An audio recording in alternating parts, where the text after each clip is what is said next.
rivojlangan davlatlarda ham tekindan tekinga uy-joy berish yo'q. Hech qaysi toifaga aholini xalqaro tajribada yo'qmi? Xalqaro tajribada yo'q bu narsa. Ya'ni uy-joy bilan ta'minlash masalasi yo'q.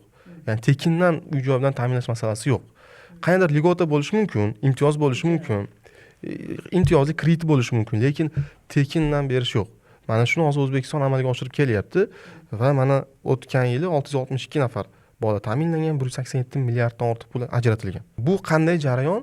Onlayn navbat degan tizimimiz bor. Onlayn navbatga haqiqatan uy-joyga muhtoj yetim bola, ota-ona qaroridan qilmagan bola bo'lsa, onlayn navbatga kiritiladi 17 yoshga to'lgandan keyin.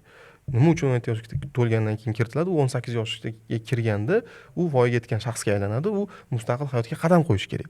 Ya'ni ko'chaga chiqqandan keyin unda demak boshpana bo'lishi kerak, uy-joy bo'lishi kerak. Shuning uchun ham qonunchilik nuqtai nazaridan bu narsa o'ylangan. 17 yoshda onlayn navbatga kiritiladi va 18 yoshda u uy-joy bilan ta'minlanadi.